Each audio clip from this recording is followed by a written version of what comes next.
This video will define suspense, identify 7 ways that an author can create suspense, analyse how conflict, time, other limits, foreshadowing, tone and setting, red herrings, high stakes and strong characters can build suspense, identify 7 different types of conflict, define literary conflict, define foreshadowing, define red herrings, and define characterization. So as you can see, lots to do, so let's get started.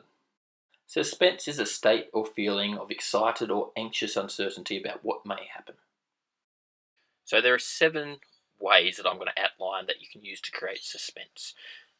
Conflict, time, other limits, foreshadowing, tone and setting, red herrings, high stakes, and strong characters. Suspense arises from conflict. Before you can effectively create suspense throughout your crime novel, you need to have an understanding of its central conflict. The main question of your novel might be answering who the murderer of a character was. Branching out from your major conflict, there may be smaller conflicts that also create tension. The investor may interview 2 suspects who hate each other and seek to implicate each other in the murder.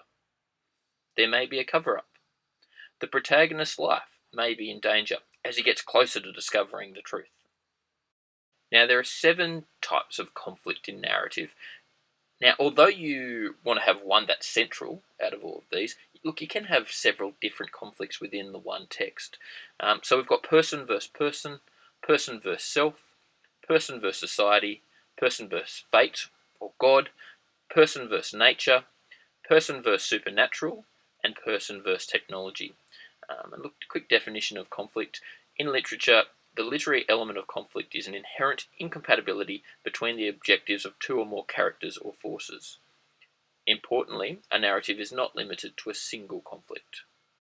Unfolding your novel within a tight time frame is one of the best ways of building suspense. This means giving your protagonist a short period of time to solve a problem. However, effective suspense requires some let-up. Your readers will need to have a break from tension at some stage. Writing crime fiction that occurs in a limited physical space is another effective way of creating tension. Reducing the options available to the protagonist builds suspense. For example, Stephen King uses this technique in Cujo, when a rabid dog forces a woman and her son to remain in their car. Foreshadowing is a hint about what is to come in the narrative. The tone of the narrative can be very effective in creating suspense. There may be dark imagery, which creates a forbidding mood and atmosphere. This tone is closely linked to the setting, which may be a spooky old house, a gloomy deserted streets, or a tense police station, as the police wait for the next murder.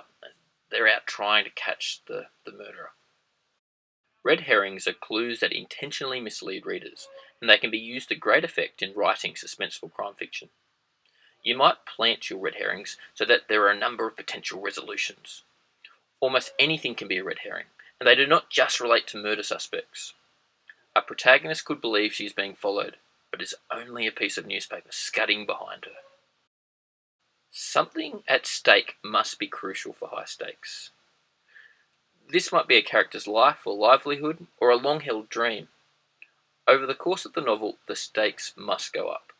For example, in the Showtime crime thriller series Dexter, Dexter's loved ones become the antagonist's target.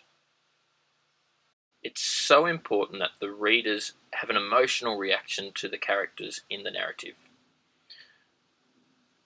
In suspense, they need to care and empathise with them as they're encountering danger. To create this relationship, a writer needs to use characterization. So a quick definition of characterization: the concept of creating characters for a narrative. These characters may be presented through their actions, speech, thoughts, interactions with other characters, or through a narrator's editorial comments. And remember, one of the first rules of writing: show, don't tell. Building suspense requires mastering a number of writing techniques. It also requires engaging characters whose challenges matter to the reader. Suspense needs conflict and drama to grow. Compressing time or limiting the character's freedom or means builds suspense. Planting red herrings that leave the character and reader unsure about who they can trust is also effective.